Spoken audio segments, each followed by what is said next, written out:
अखण्डमण्डलाकारं व्याप्तं येन चराचरं तत्पदं दर्शितं येन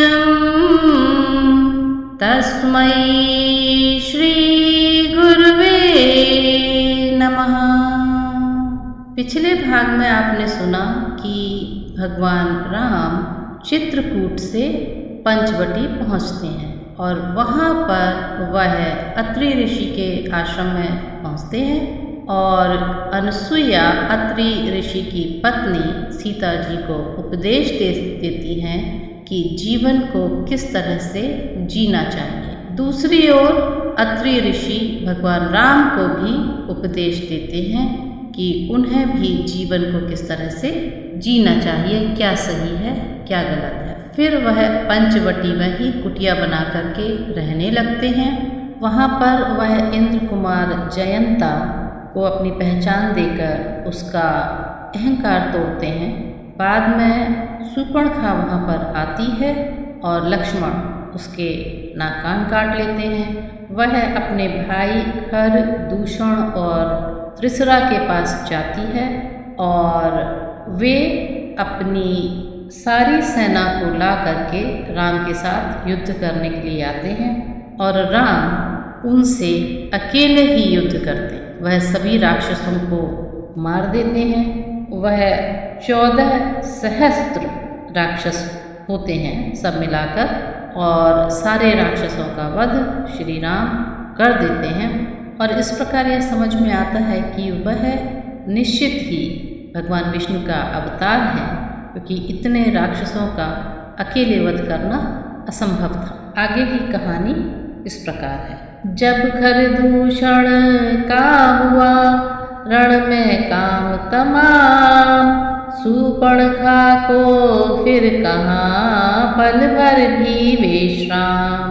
जैसे कुबरी ने दिया अवध प्रदेश उजाड़, त्यों ही नकटी बन गई लंका को पतझाड़।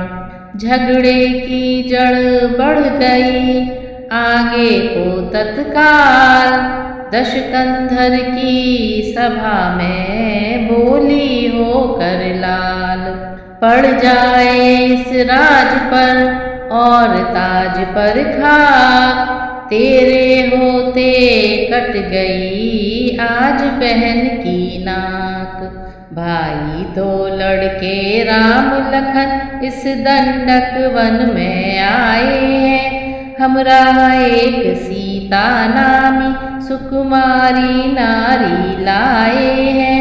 तो शूर्पणखा रावण के पास पहुंचती है और वह रावण को बता रही है कि उसके साथ क्या हुआ और किस तरह से 2 भाइयों ने खर और दूषण को मार दिया।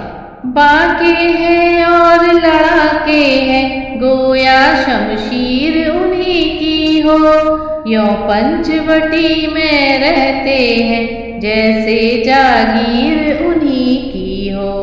मैं उधर अचानक निकल गई उस नारी से मिलना चाहा, इतने में छोटे तपसी ने मुझसे कुछ छल करना चाहा। जब मैंने तेरा नाम लिया तो उसने मुझको दी गाली, फिर मेरे कान कतर डाले मेरी यह नाक काट डाली। मेरी तो नाक गई सो गई, अब अपनी नाक संभालो तुम। जग में जब ऊंची नाक नहीं तो नकटा नाम धरा लो तुम। आ गया नाक में दम मेरा, नाकारे तेरी दुहाई है। भगनी नहीं हंसी है यह भाई की लोक हंसाई है। शूर्पणखा को इस तरह देखा जब गमनाक, रावण उठ बैठा तभी कहा उठा कर नाक। कम नाक न हो तुम उनकी भी, मैं नाक नहीं अब रखूँगा। भेजा नथुनों की राह कर, मिर्चों का नाश उन्हें दूंगा। नारी की नाक उड़ाने में होती है नाक नहीं ऊंची, अबला पर हाथ उठाने में उठती है धाक नहीं ऊंची। मैं चला नाक की सीध अभी, नाके पर उनको पकड़ूंगा। तेरी आंखों के आगे ही दोनों की नाक रगड़ दूंगा। बल्कि लेंगे तो नाक छेद उनके नकेल डलवा दूंगा। यमपुरी का नाका दिखलाकर बस नाकों चने चबा दूंगा। यह धराधाम पाताल नाक मेरे पिनाक ने जीते हैं। भैंसे मेरे बाग और बकरी जल एक घाट पर पीते हैं। यह समाचार यह दुराचार क्या खर दूषण से नहीं कहा। उसका तो वहीं अखाड़ा था, उस कुलभूषण से नहीं कहा। वह बोली मुझ पर हुआ जब यह अत्याचार, पहले उन पर ही गई कहा सब समाचार। वे सेना लेकर गए वहाँ अत्यंत घोर संग्राम किया, लेकिन उस बड़े तपस्या ने उन सब का काम तमाम किया। पृथ्वी पर नदी रुधिर की थी, लाशों पर लाशें पटती थी। मैं देख रही थी खड़ी खड़ी उन सब की गर्दन कटती थी। यह सुनते ही हो गया मौन निशाचर राय, सोचा मेरी मोक्ष का पैदा हुआ उपाय। जब एक अकेली ताकत ने इन सब वीरों को मार दिया, तो फिर निश्चय यह सिद्ध हुआ नारायण ने अवतार लिया। अपना परिचय देने ही को दिखलाई है यह युक्ति मुझे। इस ऋण के कारण मिलना है पिछले ऋण से अब मुक्ति मुझे।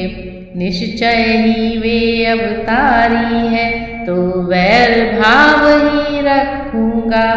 दूसरे जन्म का बंधन भी उनसे ही द्वारा तोड़ूंगा। यह मौत नहीं है मोक्ष है यह, लड़ना है नहीं मिलन है यह। वह भी हौशर भी उनका हो तो भवसागर तरना है यह। तो रावण बहुत विद्वान था और वह समझ गया कि ये नर नहीं है, ये तो नारायण है जिन्होंने अवतार लिया है और अब हमारे मोक्ष का समय आ गया है। इन्हीं विचारों ने किया कुछ क्षण तक आनंद, भक्ति भाव फिर कर लिया मन मंदिर में बंद। प्रकट हुई भौहें कुटिल, नेत्र हो गए लाल। चला एकदम तड़प कर ली तलवार निकाल। बोला वे काटे नाक कान फिर जिंदा रहे जमाने में तो टूटे 20 भुजा मेरी। लानत है शस्त्र उठाने में, तुम बैठो थोड़ी धीर धरो, मैं दंडक वन में जाता हूँ। इस नाक काटने का बदला दोनों से अभी चुकाता हूँ। यह कह निश्चर चल दिया, होनी हुई सवार। जल्दी में परिणाम का रहता नहीं विचार। लंका में मारीच था बड़ा चतुर रणजीत, उससे ही जाकर कहा सुनो सच्चे मीत।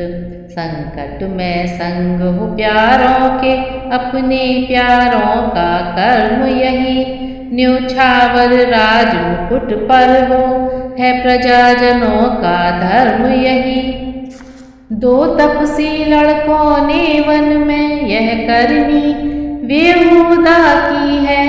खरदूषण तृषरा मारे हैं, नकटी श्री सूर्पणखा की है। इस कारण पत्थर का जवाब अब पत्थर ही से देना है।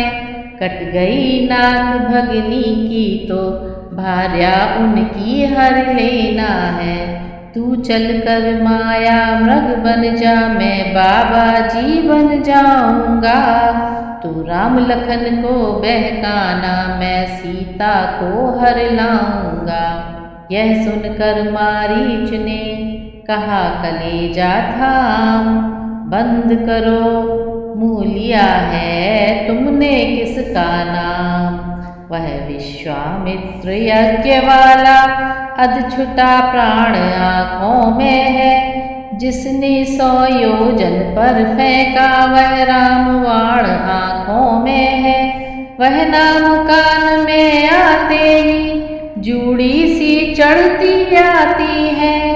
बरसों की चोट पुरानी फिर आज उखड़ती आती है। उन सूर्यवंश के सिंहों को माया मृग क्या बहकाएगा। जाएगा प्राण पखेरु तो पिंजड़े ही से उड़ जाएगा। खरदूषण तृषरा संहारक साक्षात पूर्ण नारायण है। सीतावतार शक्ति का है, शेषावतार श्री लक्ष्मण है। सती संत गुरु ब्राह्मण पास पड़ोसी खास। हाकिम वैद्य रसोइया घर का भेदी दास। जो इनसे बैर बढ़ाते हैं वे आखिर मारे जाते हैं। बेमौत मौत के घाट वही वे वक्त उतारे जाते हैं। हरना है तो निज दोष हरो, सीता का हरना ठीक नहीं। करना है तो शुभ कार्य करो, चोरी का कारण ठीक नहीं। तो मारीच समझा रहा है रावण को ये मत करो, क्योंकि वो साक्षात नारायण है। उनके साथ बैर करने का मतलब है अपने प्राणों से हाथ धोना। अच्छे कर्मों के करने से गृह में प्रकाश हो जाता है, पर नारी घर में लाने से घर का विनाश हो जाता है। अच्छाई में अच्छी न देर वह कर ही डालो अच्छा है, पर बुरी बात को जैसे हो जितना ही टालो अच्छा है। रावण बोला वाह रे तू तो है दुर्वेश, मैं सुनने आया नहीं तुझसे यह उपदेश। सर्व खल्विदम ब्रह्म है तब झूठा सारा नाता है, फिर किसको ज्ञान सिखाता है खुद क्या बनकर समझाता है। यदि नहीं साथ देगा मेरा तो सारा ज्ञान भुला दूंगा, सीता को हरने से पहले यमपुरी तुझे पहुंचा दूंगा। रावण की यह बात सुन कांप उठा मारी, सोचा यद्यपि काम यह सब प्रकार है नीच। परवश क्या है परवशता है, सब भांति मौत ही आई है। इस ओर कुएं में गिरना है, उस ओर गिरूं तो खाई है। मरना ही है तो रावण के हाथों मरना निष्फल सा है। श्री राम बाण से मरने में सब भांति पार यह बेड़ा है। बस यही सोच कर मौन हुआ, मृग बनने को तैयार हुआ। अब होता है वह सब चरित्र जिसलिए राम अवतार हुआ। दिन जब आते हैं बुरे होते खोटे काम, यह दोनों पहुँचे वहाँ थे जिस वन में राम। रावण ने वहाँ पहुँचते ही यह स्वांग बनाया नंगे का, अपनी असलियत छुपाने का कर लिया भेष भिखमंगे का। जब बुरा काम करता कोई तो हृदय सशंकित होता है, त्यों वेश बदलने से पहले रावण कुछ कंपित होता है। मारीच बड़ा मायावी था, मृग रूप धार वह गया वहीं। श्री सीताराम जहाँ पर थे, चौकड़ी मार वह गया वहीं। मृग नयनी ने जिस समय देखा मृग की ओर, बोल उठी रघुनाथ से उसी समय कर जोर। रघुकुल भूषण दुख हरण दीन बंधु भगवान, दासी की विनती सुनो स्वामी दया निधान। मृग ऐसा तो देखा न सुना, जैसा यह सुगढ़ सलोना है। देखो तो सर से पांव तलक सारा सोना ही सोना है। हे नाथ खाल लाओ इसकी, तो कुटिया का श्रृंगार करूं। सोने के मृग की मृगछाला क्या अद्भुत यादगार होगी। भला कहीं संसार में हुआ सुवर्ण कुरंग, होनी होती है प्रबल करती है मति भंग। वाण चलाया राम ने खींच धनुष की डोर, सौंप लखन को जानकी चले हिरन की ओर। कैसी मृगया या कैसा मृग, वह एक तिलस्मी छाया थी। मायापति जान रहे थे सब, जो होने वाली माया थी। धनवा पर डोर डोर पर शर, शर चुटकी में चटकाते थे। माया मृग के पीछे पीछे मायापति भागे जाते थे। भौहों पर था तिरछा तनाव, माथे पर बल थे पड़े हुए। लोचन दोनों चौकन्ने थे, मृग के शिकार पर लड़े हुए। हो इसी बहाने देव कार्य, यह चाव चरण की गति में था। मृगया के नाते माथे पर भूभार भाव भूपति में था। माया मृग माया करता था, छुप छुप कर सम्मुख आया था। कन अखियों से मायापति की छब भी निहार तो जाता था। थक गए राम चलते चलते, मुख पर श्रम बिंदु छलक आए। उस ओर देखने यह चरित्र देवता विमानों पर छाए। तब एक वाण सदगति देने, लेने फिर एक वाण पहुँचा। उस नयन वाण के साथ साथ प्रभु का वह काल वाण पहुँचा। अब तो माया सब नष्ट हुई, माया का मृग मारीच हुआ। जी भर कर राम रूप देखा, आनंद हृदय के बीच हुआ। मरते दम भी मायावी ने मित्रता निभाई रावण की। हे लक्ष्मण मेरी सुध लेना, यह कहकर देह संवरण की। वाक्य नहीं था एक, लौह था आकाशी तीर। बींधा जिसने सिया का कोमल मृदुल शरीर। सचमुच ही इस शब्द ने कर डाला उत्पात। घबरा कर सौमित्र से बोली सीता मात। देवर देवर जाकर देखो, रघुराई तुम्हें टेरते हैं। भाई के थके हुए बाजू भाई की बाट हेरते हैं। भगवान न जाने अपने सुख, कितने कष्टों के मुख में है। लक्ष्मण इसमें संदेह नहीं, प्राणेश इस समय दुख में है। लखन लाल कहने लगे, माता धरिए धीर। दुख कहाँ जब दुख के नाशक है रघुवीर। किसका साहस है हे माता, सूरज जिस जगह प्रकाशित है। कब वहाँ अंधेरा आएगा, अच्छा माना दुख आया भी तो दुखी नहीं कर पाएगा। आनंद कंद के दर्शन कर सुख का स्वरूप बन जाएगा। मेरा इस समय धर्म है यह, रहूं आपकी रक्षा पर। सर्वस्व निछावर है मेरा अपने भाई की आज्ञा पर।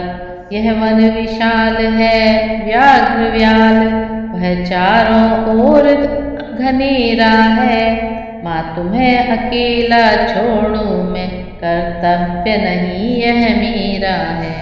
जैसी हो भवितव्यता होता वही सदैव, होनी अनहोनी नहीं कर सकते हैं दैव। नारी ऐसे समय में करती है प्रतिघात, सीता भी कहने लगी इसी तरह की बात। बोली अब मैंने जान लिया मतलब का भाईचारा है। तुम घर से बन जो आए हो, इसमें कुछ स्वार्थ तुम्हारा है। सच है प्रपंचियों में रहकर सुख पाता नहीं कहीं कोई। भाई सा जग में मित्र नहीं, भाई सा शत्रु नहीं कोई। वचन न थे यह वज्र सा, गिरा लखन पर एक। रुए रुए पर टूट कर टुकड़े बने अनेक। उस शुद्ध हृदय में जाते ही वे टुकड़े रो रो कर निकले। मिल सकी न जगह ठहरने को तो आंसू हो कर निकले। पल भर भी लखन लाल जी पर उन वाक्यों का न प्रभाव रहा। वह निर्मल निष्कलंक सेवक वैसा ही सरल स्वभाव रहा। तब सकुचाई जानकी और गई हो मौन। सहनशील से दुर्वचन कह सकता है कौन। कुछ क्षण के उपरांत फिर बोली सीता बहन, तुम सच्चे भी हो लखन तो भी मैं बेचैन। मेरी तुम कुछ चिंता न करो, रक्षक हैं सर्वेश्वर मेरे। तुम जाओ वहीं चले जाओ जिस समय गए प्रभुवर मेरे। माता तुम मुझे समझते हो तो आज्ञा मानो माता की। मैं आज्ञा तुमको देती हूँ, जाओ सुधि लेने भ्राता की। आज्ञावश अब विवश थे लक्ष्मण आज्ञावंत। जाने को प्रस्तुत हुए कहने लगे तुरंत। पवन देव तुम साक्षी हो हे पक्षी गणों, गवाह तुम्ही मेरी इस धर्म नाव के। अब हे सूर्य देव मल्लाह तुम्ही। आज्ञा पालन करता हूँ मैं, बस इतना है संतोष मुझे। रघुराई अगर उल्हना दें तुम कह देना निर्दोष मुझे। जाते जाते भी उन्हें इतना रहा विवेक। सीता के चारों तरफ रेखा खींचिए। फिर बोले जाता हूँ माँ अब तुम सावधान होकर रहना। आज्ञा के भीतर दास रहा, तुम रेखा के भीतर रहना। इस रेखा का उल्लंघन कर जो पर्णकुटी में आएगा, है आनों से यह लक्ष्मण की वह वहीं भस्म हो जाएगा। अब अपनी सीता माता को तरवरों छोड़ता हूँ तुम पर। अपनी रखवाली में रखना वनचरों छोड़ता हूँ तुम पर। पक्षियों तुम ही अब रक्षक हो, तुम पर ही अपना घर सौंपा। हे पंचकुटी हे पर्णकुटी, सीता माँ को तुम पर सौंपा। यह कहकर लक्ष्मण चले, चला न जाता हाय। बछड़ा चलता जिस तरह छोड़ थान पर गाय। जाते ही श्री लक्ष्मण के आया कपट निधान। सीता के कान में पहुँची यह मृदुतान।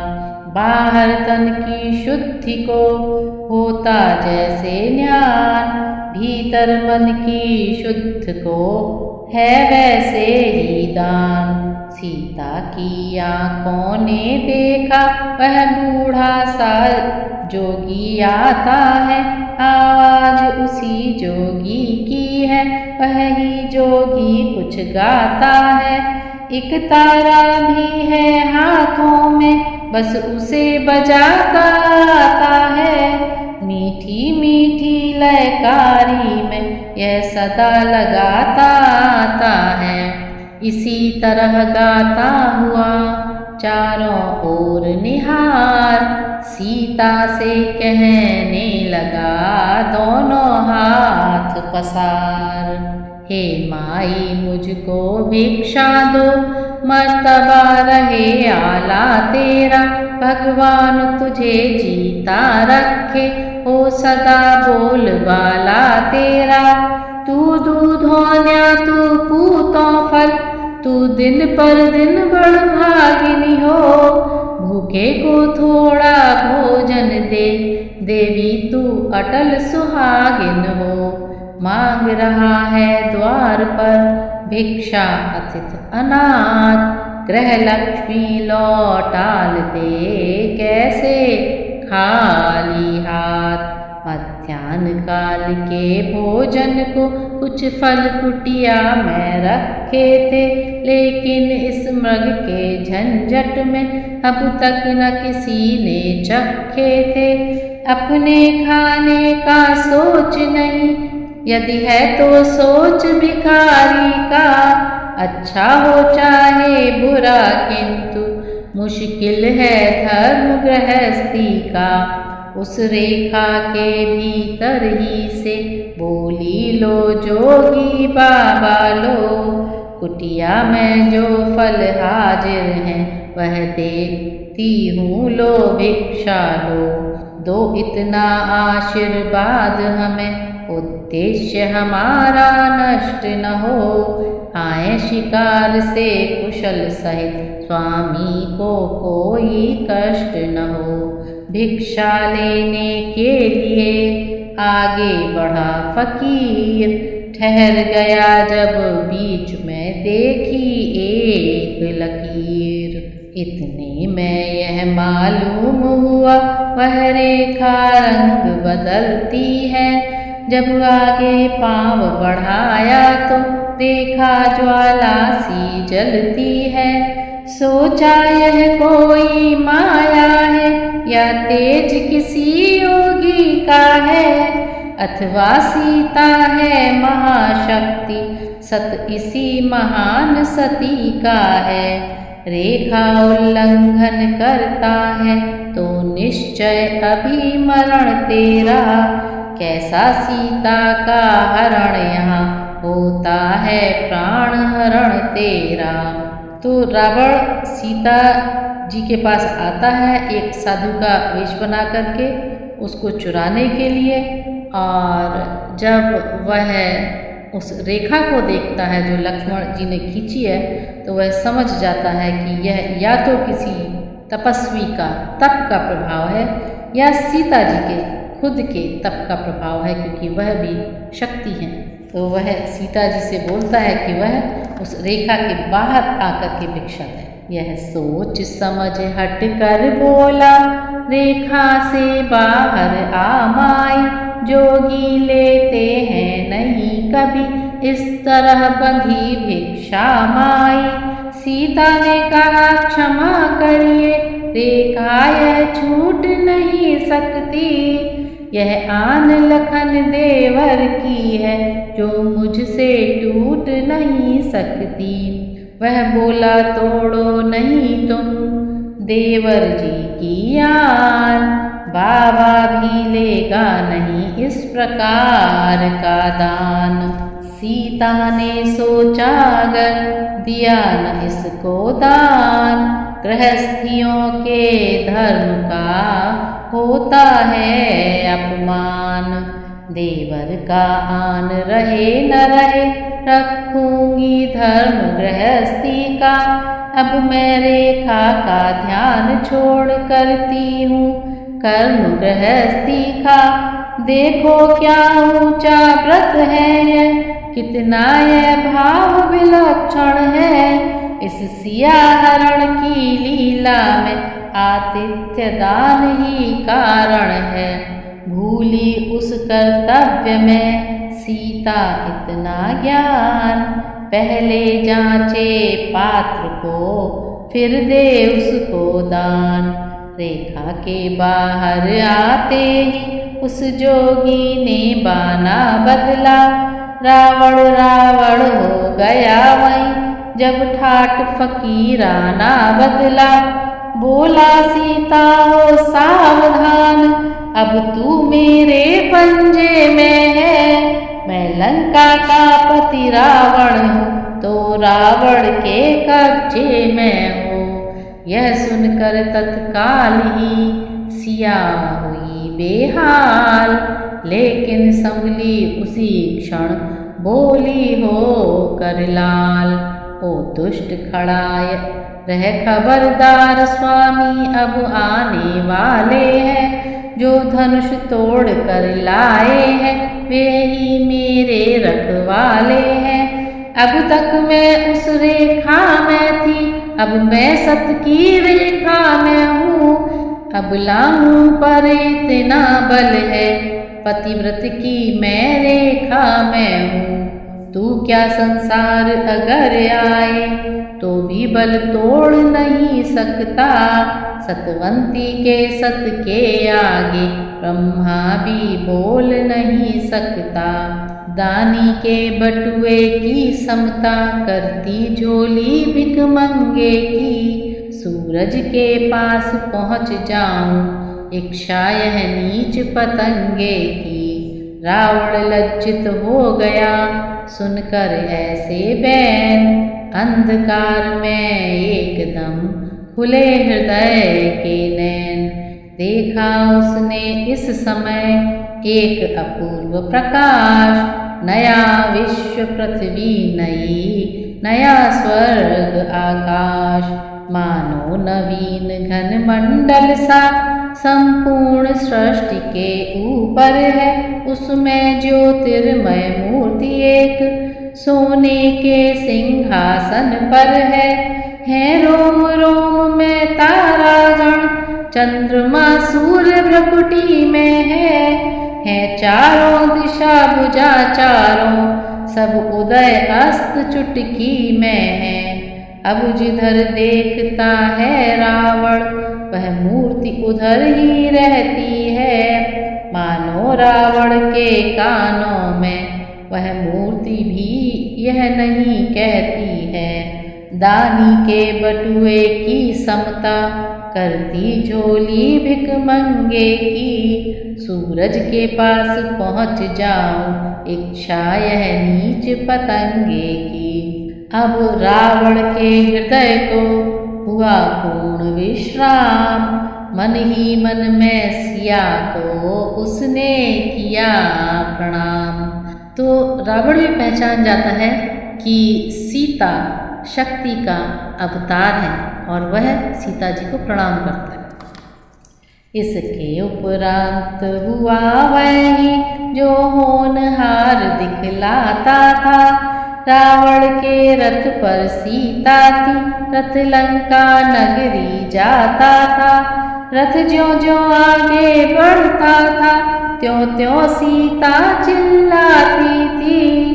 हा राम राम हा राम राम बस यह आवाज़ें आती थी।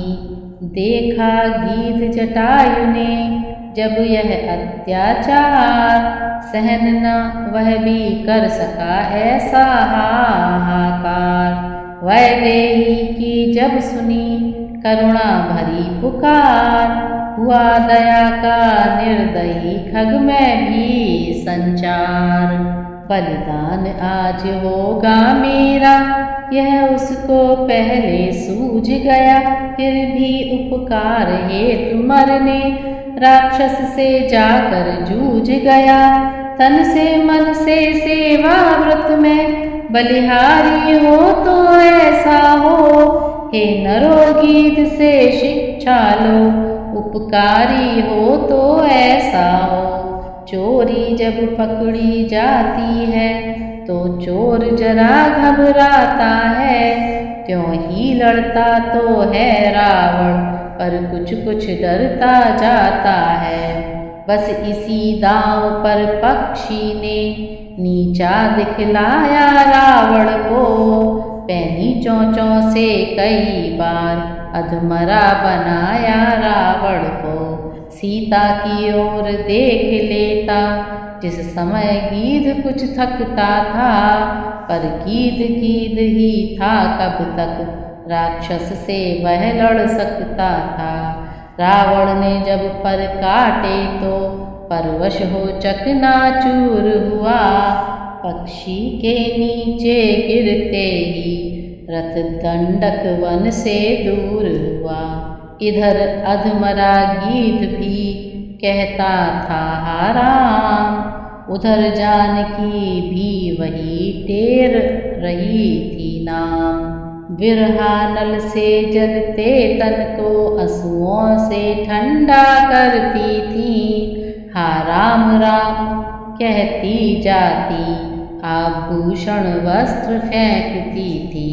रथ पहुँचा ऋष्यमुख पर जब, तब बानर देखे सीता ने, कुछ अपने भूषण वस्त्र सहित उस दिश भी फेंके सीता ने। ज्यों ज्यों दक्षिण में चंचल रथ आगे को चलता जाता था, त्यों त्यों पश्चिम में सूरज भी नीचे को ढलता जाता था।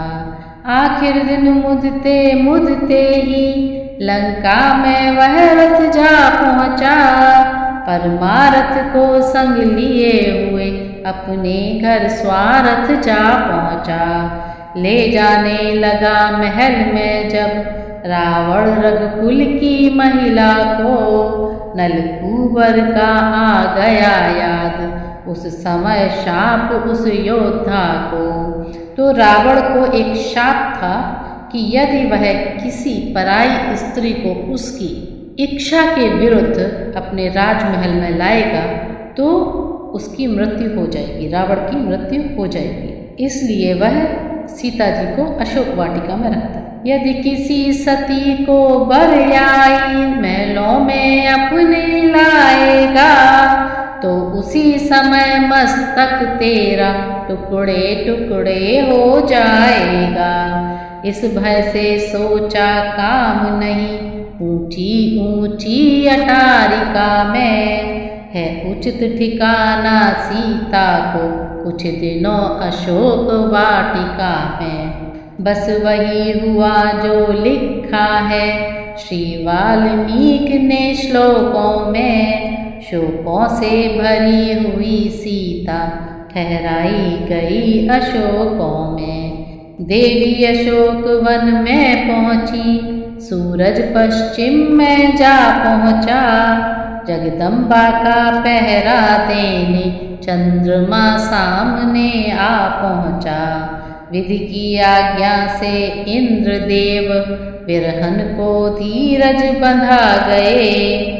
भूख और प्यास का त्रास न हो वह हव्य सिया को खिला गए। तो कहते हैं कि जब सीता जी वहाँ पहुँची तो इंद्रदेव वहाँ पर आए और उन्होंने सीता जी को एक प्रसाद दिया जिससे कि उनकी भूख प्यास वहाँ पर समाप्त हो जाए। सुरराज इंद्र के जाते ही सीता हर नाम सुमर उठी। मृग के पीछे जो रूप गया बस ध्यान उसी का कर उठी। लवलीन हो गई प्रभु में जब फिर कैसा दुख सुख ही सुख था। योगी जन जिसमें रहते हैं वह राम नजर के सम्मुख था। उधर हिरन को मार के लौटे जब रघुनाथ आते देखा लखन को ठनका कुछ कुछ माथ। हे लक्ष्मण अनुज कुशल तो है, किस कारण हो अकुलाए तुम? चुप कैसे हो, बोलो बोलो, क्यों हो इतने घबराए तुम? क्या हुआ बताओ तो भाई, क्यों इतने उतावले आए हो? किस लिए अकेली सीता को तुम आश्रम छोड़ के आए हो? यह सुनते ही लखन ने जोड़े दोनों हाथ, बोले यह क्या कह रहे श्री रघुपति कुलनाथ? क्यों आया क्या जानते नहीं आप यह राज? सुध लेना यह आप ही की तो थी आवाज। सुनते ही श्रीमुख की पुकार, चौंकी फिर घबराई माता। भयभीत अधीर व्यग्र होकर अकुलाई चिल्लाई माता। इस समय यहाँ ना मेरा उनकी आज्ञा सिर धारण है, उनका भी इसमें दोष नहीं, आवाज आपकी कारण है। प्रभु बोले उस शब्द से मैं भी हुआ उदास, वाण मार कर जिस समय पहुँचा मृग के पास। मारीच बना था माया मृग, यह गहरी चाल उसी की थी, मेरे स्वर में मरते मरते आवाज विशाल उसी की थी। इस कारण सोच रहा हूँ मैं, कुछ तो है बीती आश्रम में। कहता है मेरा वाम नेत्र अब नहीं जानकी आश्रम में। आगे चल रोते हुए देखे बहुत श्रृंगार, और बढ़े तो राह को रोक रहे थे व्याल। इस प्रकार पहुँचे जभी आश्रम में रघुराय, सूनी कुटिया देख कर मुख से निकली हाय। प्राकृतिक नरों की तरह नाथ उस समय विलाप लगे करने, पक्षियों बनों के वृक्षों से यूं वार्तालाप लगे करने। हे खगमृग भ्रमर वृंद तुमने वह मृग नयनी क्या देखी है? कोकिले कूद कर बतला दे, क्या कोकिल बयनी देखी है? हंसो मत हंसो बताओ तो, चलकर उस राजहंसनी को। सिंहो गर्जो इतना कह दो, देखा मैथिली सिंहनी को। हे पहरेदारो वन वृक्षो, बोलो वन देवी किधर गई? हे कुटी कुटी तू ही बतला, वह इधर गई या उधर गई?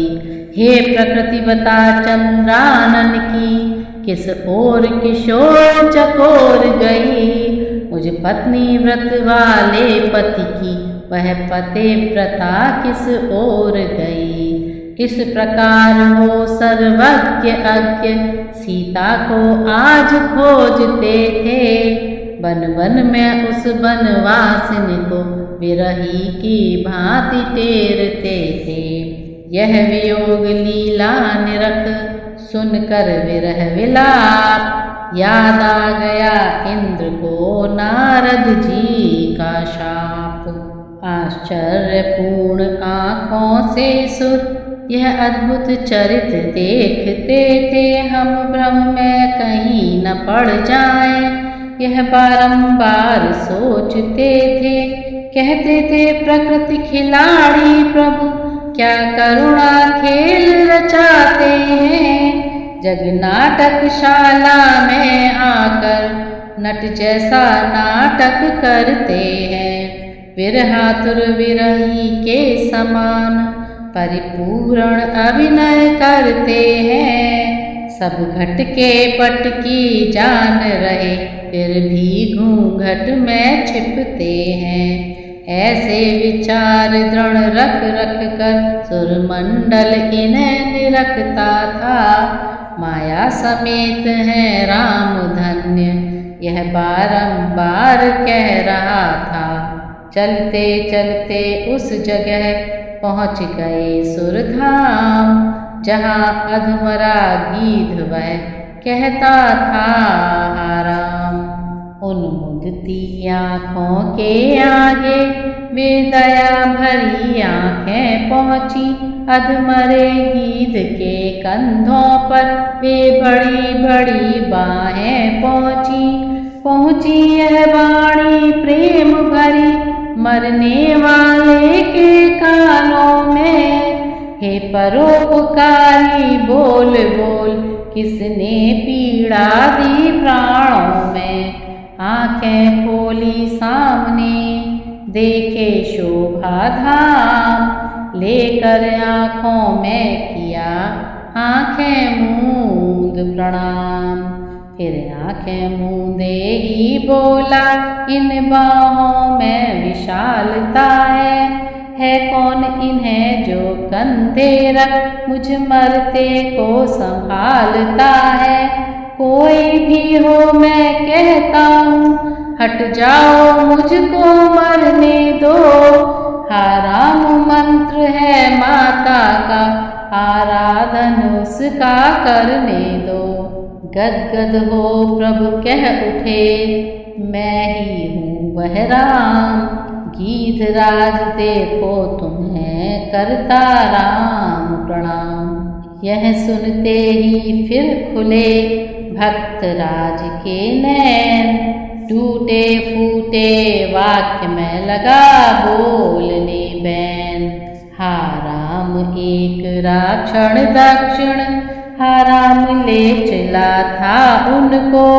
हा राम लड़ा हूँ मैं उससे, हे राम छुड़ा न सका उसको। हा राम न बोला जाता है, हा राम मुझे अब मरने दो।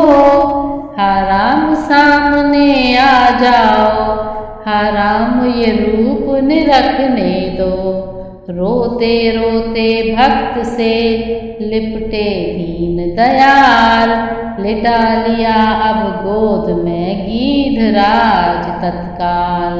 बोले भाई यह समाचार कहना न पिताजी से, जाकर मैं राघव हूँ तो दुष्ट चोर कुल सहित कहेगा कुल आकर। अच्छा जाओ हे भक्त राज, पाओगे परम धाम को तुम। जाते जाते इतना सुन लो, ऋणिया तुर चले राम को तुम। यह सुनकर लगा तड़पने वह, फिर देखा और प्रणाम किया। उस गोदी ही में पड़े पड़े अंतिम अवसर हा राम कहा। प्रभु ने अपने हाथ से किया अग्नि संस्कार, बोले भूलूंगा नहीं मैं इसका उपकार। जो मायापति से मिलता है उसकी मति ऐसी होती है। देखिए परोपकारियों की अंतिम गति ऐसी होती है। जाओ जटायु पर याद रहे, इतने ऊंचे पद पर हो तुम। जब तक कवियों का है समाज, तब तक बस अजर अमर हो तुम। गीधराज के गुणों का करते हुए बखान, पहुँचे बिलनी के यहाँ करुणानिधि भगवान। बिलनी की आँखों के आगे लक्ष्मण समेत प्रभु जा पहुँचे, अर्थात भक्ति से मिलने को भगवान आप ही आ पहुँचे। भिलनी इस तरह मिली इनसे, जिस तरह धर्मात्मा से, या यों कहिए इस तरह मिली जीवात्मा ज्यों परमात्मा से। सुंदर पत्तों के आसन पर अपने प्रभु को बिठलाती है। मेहमानी के कुछ बेरों को डलिया में भर कर लाती है। वे फल शबरी के जूठे थे, यह लिखा हुआ सुर सागर में। हम भी कहते हैं जो कुछ है सब प्रेम और आदर में है। प्रेमिका का सच्चा प्रेम देख राघव जी हाथ बढ़ाते हैं। झूठे बेरों को बेर बेर खुश होकर भोग लगाते हैं। ला बेर बेर क्यों देर करे, यह बेर सुधा से बढ़कर है। मक्खन मिश्री से भी अच्छे, ताकतवर मधुर मनोहर हैं। एक भक्त का कथन अब सुनिए धर कर ध्यान। खाते खाते लखन से बोले दया निधान। लक्ष्मण तुमने खाया न बेर, देखो तो कैसा मीठा है। पृथ्वी से ले आकाश तलक जो कुछ है इससे फीका है। तुमने भी बहुत खिलाए हैं पर इनसे बढ़कर स्वाद नहीं। सीता का परसा भी भोजन देता इतना आह्लाद नहीं। तुम खाते नहीं बात क्या है, सकुचाते क्यों बोलो लक्ष्मण। इन बेरों में है प्रेम भरा, लो एक बेर तो लो लक्ष्मण।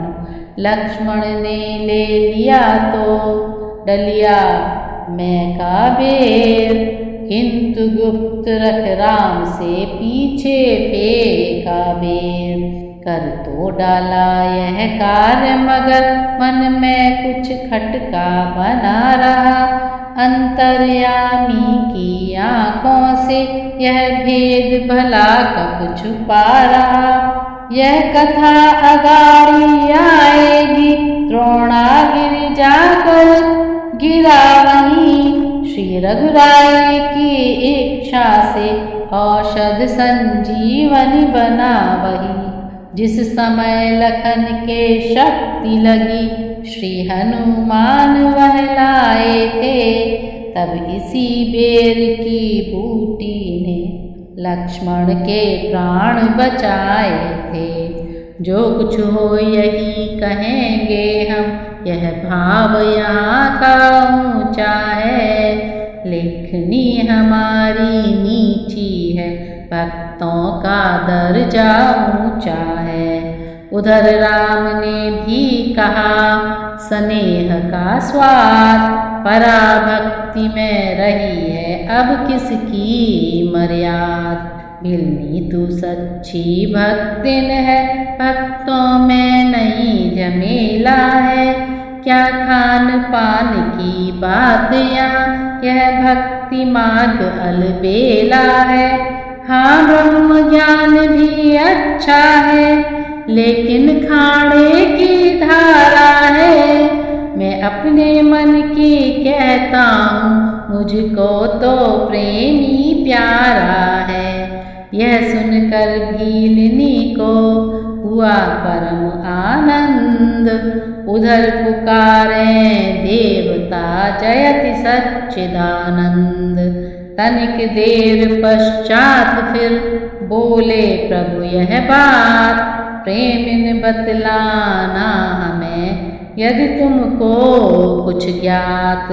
हम दोनों भाई राम लखन वनवासी बनकर आए हैं। सीता को अपने साथ साथ इस दंडक वन में लाए हैं। दुर्दिन ने ऐसा कर डाला, उस ओर पिता का मरण हुआ। इस ओर स्वर्ण मृग के कारण कुटिया से सीता हरण हुआ। तुम भी हे वनवासिनी, बतला दो कुछ राय। कहाँ जाए किससे कहें, क्या हम करें उपाय। वह बोली यह बावली, क्या बतलाए राय, पूछ रहे हैं आप तो सुनिए एक उपाय। आगे है ऋष्यमूक पर्वत, सुग्रीव वहाँ पर रहता है। अपने भाई के कारण वह अत्यंत कष्ट निज सहता है। बस वहीं पधार महाराजा, सीता की सुध मिल जाएगी। जो कली यहाँ मुरझाई है वह उसी जगह खिल जाएगी। यह सुनकर चलने लगे जभी अवध के भूप, तभी बसाया आँख में भिलनी ने वह रूप।